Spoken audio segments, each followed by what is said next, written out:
నమో భగవతే వాసుదేవాయ. మోహనవాణి తెలుగు పోడ్కాస్ట్ శ్రోతలకు నమస్కారం. ఉపాధ్యాయుల తెలుగు వచన శ్రీరామచరిత మానస నవాహ్నిక పారాయణము. సంకలనం శ్రీ ఉపాధ్యాయుల వెంకటేశ్వర్లు గారు. శ్రీ గురుభ్యో నమః. శ్రీ మహాగణాధిపతియే నమః. శ్రీ సీతారామాభ్యాం నమః. చరితం రఘునాథస్య శతకోటి ప్రవిస్తరం ఏకైకమక్షరం పుంసాం మహాపాతకనాశనం. శ్రీరాముడు చిత్రకూటము వదిలి సీతాలక్ష్మణ సమేతుడై అత్రి మహాముని ఆశ్రమం చేరుతారు. వారికి నమస్కరించి ఆశీర్వాదం పొందారు. అత్రి మహామునిని ధన్యుని చేశారు. పతివ్రత ధర్మములను సీతాదేవికి వినిపించింది అత్రి మహాముని భార్య అనసూయాదేవి. తరువాత వారు శరభంగ మహాముని ఆశ్రమం చేరారు. శరభంగ మహామునికి కోరిన విధంగా దర్శనం ఇచ్చి వైకుంఠ ప్రాప్తి కలుగజేస్తాడు శ్రీరామచంద్రమూర్తి. సీతారామ లక్ష్మణులు వనములో ముందుకు వెళ్తూ ఉండగా అక్కడ ఉన్న అస్థికల గుట్ట చూసి మునుల ద్వారా అవి రాకాసి మూకల చేత చంపబడిన మునుల అస్థికలు అని తెలుసుకుంటాడు. ఈ పృథ్వీని రాక్షసరహితము చేస్తాను అని ప్రతిజ్ఞ చేస్తాడు శ్రీరాముడు. సుతీక్ష్ణ మునికి దర్శనమిస్తాడు. ధన్యుని చేసి అక్కడి నుంచి సుతీష్ణ మహామునితో పాటు అగస్త్య మహాముని ఆశ్రమానికి వస్తారు. మునిని సందర్శింపచేస్తారు. ముని సలహా ప్రకారము గోదావరి తీరంలోని పంచవటిలో పర్ణశాల ఏర్పరచుకుంటారు సీతారామ లక్ష్మణులు. అక్కడ గృధరాజు జటాయువుతో వారికి పరస్పర స్నేహానుబంధం పెరుగుతుంది. శ్రీరాముడు ప్రత్యక్షముగా అక్కడ నివసిస్తూ ఉండటం వల్ల మునులు మొదలైన వారు ప్రశాంతంగా తమ జప తప ధ్యాన యజ్ఞములు యాగములు చేసుకుంటూ ఉన్నారు. ఇంతవరకు నిన్నటి రోజున మనం విన్న కథ ఇప్పుడు సంక్షిప్తంగా చెప్పుకున్నాం. ఇక ఈరోజు లక్ష్మణునికి ప్రబోధము విందాం. ఒకసారి శ్రీరామచంద్రుడు పర్ణశాలలో సుఖాసీనుడై ఉన్న సమయంలో లక్ష్మణుడు దగ్గరకు వచ్చి అత్యంత వినయముగా ప్రశ్నించాడు. దేవా, సర్వము త్యజించి మీ చరణసేవ చేయు తత్వ విధానము ఏదో అది నాకు వివరించి చెప్పండి. మీ దయ ప్రాప్తించు భక్తి మార్గము గురించి వివరించి తరువాత మాయను జ్ఞాన వైరాగ్యముల గురించి చెప్పండి. జీవుడు దేవుడులకు ఉన్న భేదమును అర్థమయ్యే విధంగా తెలపండి. ఈ సంసార మోహభ్రాంతి నశించి మీ పాదముల యందు ప్రీతి కలుగు విధానము తెలియచేయండి. అప్పుడు శ్రీరాముడు ఇలా చెప్పాడు.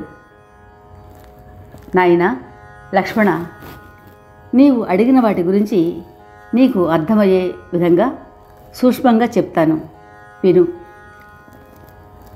నీవు నీ మనోబుద్ధి చిత్తములను ఏకాగ్రం చేసి జాగ్రత్తగా విను. నేను నాది, నీవు నీది అను ఈ మాయ సమస్త జీవులను తన వశం చేసుకుంటూ ఉంది. మనసుకు తెలిసిన ఇంద్రియములు వాటి విషయములు అన్నీ మాయగా తెలుసుకో. జ్ఞానం అంటే అహంకార దోషములేవి లేనిది. సర్వములోనూ సమముగా దైవమును చూచినది. ఇంకా సర్వసిద్ధులను దృఢప్రాయముగా చేయించగలవాడు వాడే విరాగి. జన్మ జరా మరణ రోగమయ సంసారములో ఆనందము కలిగి ఉండుట, స్త్రీ పుత్ర గృహాదులందు ఆసక్తి, ఇష్టప్రాప్తికి హర్షము, అనిష్టప్రాప్తికి శోకము, భక్తిరాహిత్యము, ఏకాంతమునందు అయిష్టత, విషయలంపుటలతోటి స్నేహము అనే దుర్గుణములు లేక ఉండి నిత్యము ఆధ్యాత్మికతలో తత్వచింతన ద్వారా పరమాత్మ సాక్షాత్కారం పొందుట జ్ఞానమని చెప్పబడింది. ఎవరు దేవుని మాయను, తన నిజస్వరూపమును తెలుసుకొనలేరో వారిని జీవులు అంటారు. ఎవడు కర్మానుసారము జీవులకు బంధమోక్షములిస్తూ సర్వమునకు పరమై మాయా ప్రేరకుడై ఉంటాడో వాడే దేవుడు. ధర్మాచరణ వలన వైరాగ్యము, యోగాభ్యాసము వలన జ్ఞానము కలుగుతుంది. దాసజనులకు ఆనందదాయకమైన భక్తి మార్గము వల్లనే నేను అతి శీఘ్రముగా ప్రసరుడను అవుతాను. భక్తియోగము సర్వస్వతంత్రము. దానికి జ్ఞాన విజ్ఞాన సాధనలు అవసరం లేదు. జ్ఞాన విజ్ఞానములు భక్త్యాధీనములు. భక్తి అనుపమ సుఖదాయకము, ఆనందప్రదము. ఆ భక్తి మహాత్ముల కృప వల్లనే లభిస్తుంది. భక్తి సాధన గురించి వివరించి చెప్తాను విను. ఇది సులభ మార్గము. దీని ద్వారా జీవులు అతి సులువుగా నన్ను చేరగలరు. భక్తిని పొందుటకు ముందుగా బ్రాహ్మణ చరణములందు అత్యంత ప్రీతి కలిగి ఉండవలేను. శాస్త్రానుసారము తమ వర్ణాశ్రమ ఆచారములను ఆచరించవలయును. దానిచే విషయ వైరాగ్యము, దానిచే నా భాగవత ధర్మమునందు ప్రీతి కలుగును. తరువాత శ్రవణాది భక్తి మార్గములందు దృఢత్వము కలుగుతుంది. నన్ను భజించుటయే దృఢ నియమముగా చేసుకుని నన్నే గురువు, దైవము, తల్లి, తండ్రి, సోదరులు, భర్త ఆదిగా భావిస్తూ నా సేవలో లీనము కావాలి. నా లీలాగుణములు గానము చేయనప్పుడు ఎవరికి తనువు పులకరించి కంఠము అవరుద్ధమై కనుల నుండి అశ్రుధారలు ప్రవహించునో, ఎవరు కామక్రోధాది దోషరహితులై ఉంటారో, ఎవరు త్రికటశుద్ధిగా నన్నే పరమగతిగా భావిస్తూ నిష్కాములై నన్నే భజిస్తారో వారి హృదయములలో సదా నేను నివసిస్తాను. ఎల్లవేళలా వారికి వసుడనై ఉంటాను. శ్రీరాముడు చెప్పిన ఈ భక్తి యోగ లక్షణములు విని లక్ష్మణుడు ఎంతో ఆనందం పొందాడు. శ్రీరామచంద్ర ప్రభువు చరణములకు మ్రొక్కాడు. ఈ విధంగా శ్రీరాముడు భక్తి, జ్ఞాన, వైరాగ్యముల గురించి, నీతి ధర్మముల గురించి బోధిస్తూ ఉండేవాడు. ఈ విధంగా కొన్ని దినములు గడిచిపోయాయి. ఇక శూర్పణఖ ప్రవేశించింది. ఇప్పుడు ఆ శూర్పణఖ ప్రవేశం గురించి చదువుకుందాం. రావణునికి ఒక సోదరి కలదు. ఆమె పేరు శూర్పణఖ. ఆమె ఆడుద్రాజు వంటి క్రూర స్వభావము కలది. ఒకసారి ఆమె పంచవటికి వచ్చి రాజకుమారులను చూసి కామపీడిత అయింది. ఇదంతా కూడా కాకభూషుండి గరుత్మంతునితో చెప్తున్నాడు. శూర్పణఖ సుందర రూపం ధరించి ప్రభువు వద్దకు వెళ్ళి చిరునవ్వులు చిందిస్తూ అన్నది, ఓ రాజకుమారా, నేను ఇంతవరకు నీ వంటి సుందర పురుషులను ఎక్కడా చూడలేదు. అలాగే నాతో సరితూగగల సుందరి కూడా మరెక్కడా ఉండదు. విధాత ఎంతో యోచించి మన జంటను ఇలా కుదిర్చాడు. నేను ముల్లోకములు వెతికినా నాకు తగిన వరుడు ఇంతవరకు ఎక్కడా కనిపించలేదు. అందుచేత ఇప్పుడు నిన్ను చూడగానే నీవు నా మనసుకు నచ్చావు. అప్పుడు శ్రీరామచంద్రుడు, అదిగో అతడు నా తమ్ముడు, అతనికి ఇంకా పెండ్లి కాలేదు అన్నాడు. ఆమె లక్ష్మణుని వద్దకు వెళ్ళింది. లక్ష్మణుడు ఆమెతో తాను కోసలపురాధీసుని సేవకుడునని, అందుకే నీకు అంత స్వేచ్ఛ ఉండకపోవచ్చని అన్నాడు. ఆమె శ్రీరాముని వద్దకే వెళ్ళగా ప్రభువు ఆమెను మరలా లక్ష్మణుని వద్దకు పంపాడు. లక్ష్మణుడు తిరస్కరించాడు. దానితో ఆమె మహాక్రుద్ధురాలైంది. రాముని వద్దకు వెళ్ళి తన భయంకర నిజరూపం చూపించింది. అది చూసి సీతాదేవి భయభ్రాంత అగుట గమనించి రాఘవుడు లక్ష్మణునికి సైగ చేశాడు. లక్ష్మణుడు మహావేగంతో లంఘించి దాని ముక్కు చెవులు కోసేశాడు. ఈ సంఘటన ద్వారా శూర్పణఖతో రావణునికి హెచ్చరిక పంపినట్లు అయింది. శూర్పణఖ రక్తము కారుతూ ఉన్న వికృత రూపంతో ఖరదూషణుల వద్దకు పరిగెత్తింది. ఆమె వారికి జరిగిన వృత్తాంతమంతా తెలియచేసింది. వారు క్రుద్ధులై తమ ముందు ముక్కు చెవులు తెగి అశుభ రూపంతో ఉన్న శూర్పణఖను తీసుకుని బయలుదేరారు. అన్నీ అపశకునములే కనిపించాయి. అయినా వారు ముందుకు సాగారు. ఆకాశము ధూళిమయమైంది. అది చూసి రాఘవుడు లక్ష్మణుడితోటి, భయంకర రాక్షస సైన్యం వస్తోంది, నీవు జానకిని తీసుకుని పర్వత గుహలోనికి వెళ్ళు, జాగ్రత్త అని చెప్పాడు. లక్ష్మణుడు అలానే చేశాడు. ఆ రాక్షసమూక శ్రీరామచంద్రుని ముగ్ధ మోహన రూపం చూసి శ్రీరామునిపై బాణములు వేజాలకపోయారు. ఇది చూసి ఖరదూషణులు తమ దూతను శ్రీరాముని వద్దకు పంపారు. దూత రాముని వద్దకు వచ్చి తన సందేశం ఇలా చెప్పాడు: తక్షణము మీ స్త్రీని మాకిచ్చి మీ అన్నదమ్ములిద్దరూ ప్రాణములు దక్కించుకొని మీ దేశమునకు పొండి, సమాధానం చెప్పండి అన్నారు. శ్రీరాముడు వానితో, మేము మానవులము, అయినను దైత్యవంశమును నాశనం చేసి మునులను కాపాడదము. మేము దుష్టులను దండించు వీరబాలకులము. మీలో చేవలేకపోయినా వెనుతిరిగి ఇంటికి పొండి. ఈ మాటలు దూత చెప్పగా విని ఖరదూషణుల గుండెలు భగ్గున మండాయి. భయంకర రాక్షస వీరులు విల్లంబులు, శక్తి తోమరములు మొదలైన ఆయుధములు ధరించి శ్రీరామునిపై విరుచుకుని పడ్డారు. శ్రీరాముడు మొట్టమొదట భయంకరమైన ధనుష్టంకారం చేశాడు. అది విన్న రాక్షసుల చెవులు బద్దలై భయభీతులై స్పృహ కోల్పోయారు. శత్రువు బలవంతుడని గ్రహించారు. వారు చాలా జాగ్రత్తగా చుట్టుముట్టారు. శ్రీరామునిపై అసంఖ్యాక అస్త్రశస్త్రములు కుప్పించారు. శ్రీరాముడు క్రుద్ధుడై వారి ఆయుధములన్నింటినీ ముక్కలు ముక్కలుగా ఖండించి వేశాడు. ధనుస్సును ఆకర్ణాంతము లాగి తీక్షణ బాణములను వారిపై ప్రయోగించాడు. రామబాణ ధాటికి తాళలేక కకాబికరుడై పారిపోవు రాక్షస వీరులను చూసి ఖరదూషణ త్రిశరులు ముగ్గురు అన్నదమ్ములు మహాక్రుద్ధులై పారిపోవు రాక్షస వీరులను చూసి వారితో రణరంగము నుండి పారిపోయే వాళ్లను పట్టుకొని మేము సంహరిస్తాము అన్నారు. అందువల్ల వారు తిరిగి వెనుకకు వచ్చి శ్రీరామునిపై ఆయుధములు ప్రయోగింపసాగారు. శ్రీరాముడు తన ధనుస్సు నుండి అసంఖ్యాక తీవ్ర బాణములను వారిపై సంధించాడు. ఆ బాణములు తగిలి రాక్షసుల దేహములు ఖండఖండములుగా తెగిపడుతూ ఉన్నాయి. కానీ రాక్షస మాయతో మరలా లేచి వారు తలపడుతూ ఉన్నారు. రఘువీరుడు రాక్షసుల తలలు, రొమ్ములు, బాహువులు ముక్కలు ముక్కలు చేస్తూ ఉండగా తెగిపడిన రాక్షసుల మొండెములు పట్టుకొనండి పట్టుకొనండి అంటూ పరిగెడుతూ ఉన్నాయి.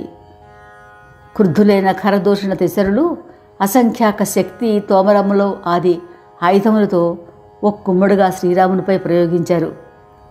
శ్రీరామచంద్ర ప్రభువు క్షణకాలములో శత్రువుల బాణములను నుగ్గు చేసి వారిపై తన అమోఘ బాణములను ప్రయోగించాడు.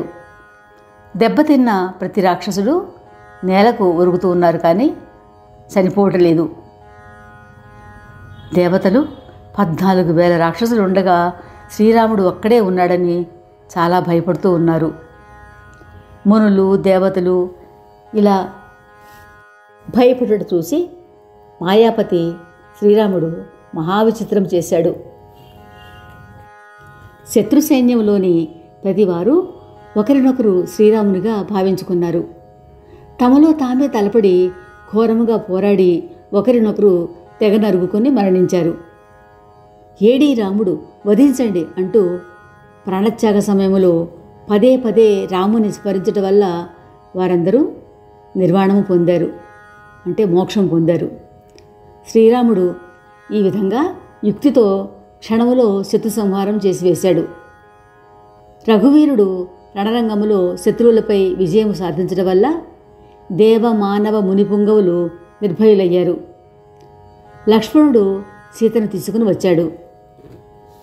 చరణవందనం చేస్తూ ఉన్నటువంటి లక్ష్మణుని లేవనెత్తాడు రాఘవుడు. హృదయమునకు హత్తుకొన్నాడు. సీతాదేవికి రాఘవుని కోమల శ్యామదేహము ఎంత చూసినా తనివి తీరటం లేదు. రఘువీరుడు ఈ విధంగా పంచవటిలో నివసిస్తూ దేవమానవులకు ఆనందప్రదమైన విచిత్ర లీలలు ఎన్నో చేశాడు. శూర్పణఖ రావణుని వద్దకు వెళ్ళి అతనితో ఖరదూషణముల వినాశనము గురించి చెప్పి రెచ్చగొట్టింది. అనేక విధముల రావణుని పురికొల్పుతూ ఇంకా ఈ విధంగా అంది: విషయ సంపర్కముతో సన్యాసి, చెడు సలహాలతో రాజు, అహంకారం వల్ల జ్ఞానము, మదిరాపానముచే లజ్జ, వినయము లేని ప్రీతి, దురభిమానము గల బుద్ధిమంతుడు అతి శీఘ్రముగా నష్టపోతారు. శత్రువు, రోగము, అగ్ని, పాపము, యజమాని, సర్పము వీటిని ఎన్నడూ అల్పముగా భావించరాదు అంటూ పలు విధముల రోధిస్తూ శూర్పణఖ సభామధ్యములో పడి, దశగ్రీవ, నీ వంటి రణధీరుడు నాకు సోదరుడై ఉండి నాకీ దుర్దశ అని ఏడ్చింది. లంకాధిపతి రావణుడు, అసలు ఈ దుస్థితి నీకెందుకు కలిగింది? నీకీ ముక్కు చెవులు కోసింది ఎవరు అని ప్రశ్నించాడు. ఆమె చెప్పింది, వారు అయోధ్యాధిపతి దశరథుని పుత్రులు. రామ లక్ష్మణులు వారి పేర్లు. వారిలో ఒక నారీరత్నం కూడా ఉంది. బ్రహ్మదేవుడు ఆ యువతిని సౌందర్యరాశిగా సృష్టించాడు. వారిలో చిన్నవాడే నా ముక్కు చెవులు కోసినవాడు.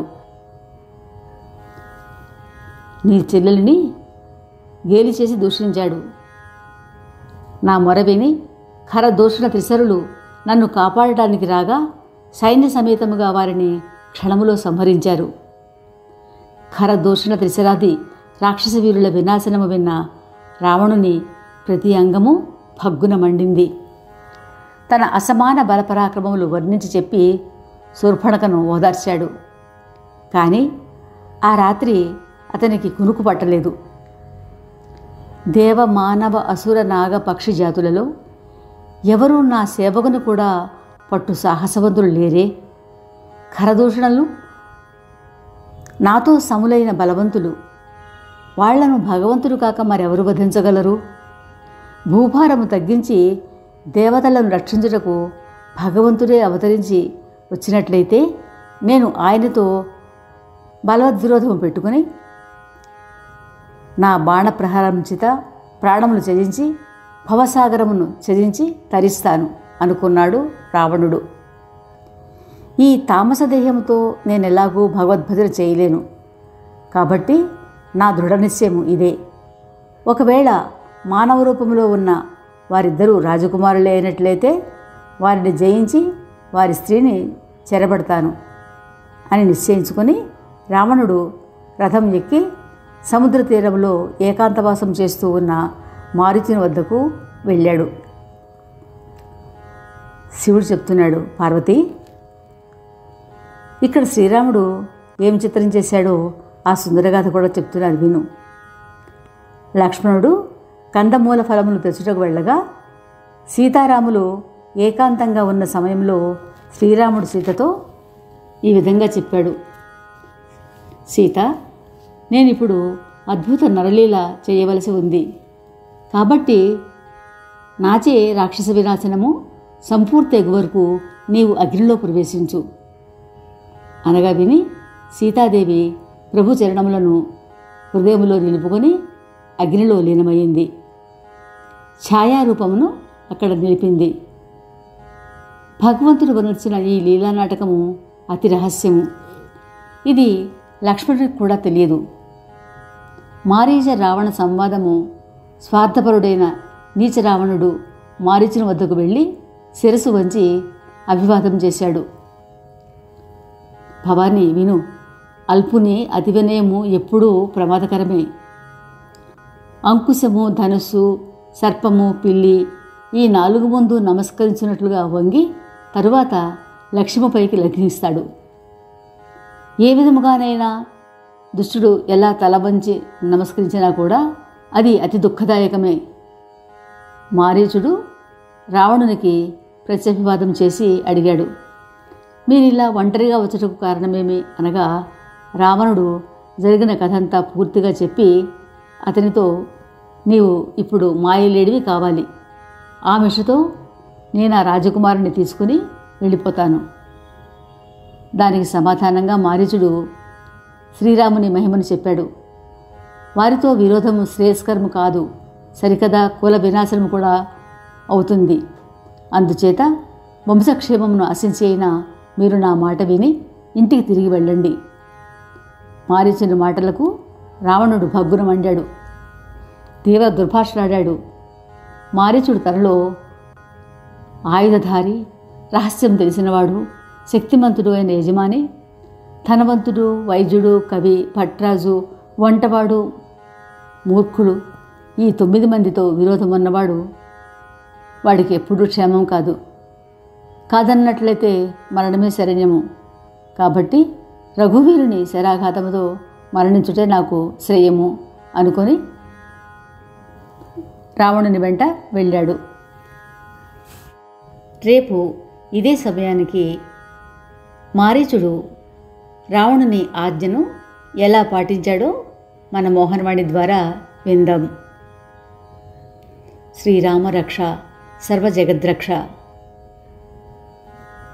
శ్రోతలకు ధన్యవాదములు. మోహనవాణి తెలుగు పోడ్కాస్ట్ వింటున్న శ్రోతలందరికీ హృదయపూర్వక ధన్యవాదాలు. వినండి, వినిపించండి, వింటూనే ఉండండి మోహనవాణి తెలుగు పోడ్కాస్ట్. మీరు వింటున్నారు మోహనవాణి. మా కార్యక్రమాలు మీకు నచ్చితే ఇప్పటివరకు మా ఛానల్కి సబ్స్క్రైబ్ చేసుకోకపోతే వెంటనే ఈ క్షణమే సబ్స్క్రైబ్ చేసుకుని ఆ పక్కనుండే బెల్ బటన్ని మ్రోగించి అందరికీ షేర్ చేసి మీ విలువైన కామెంట్ను కూడా చేసి మమ్మల్ని ప్రోత్సహిస్తారని కోరుతున్నాను.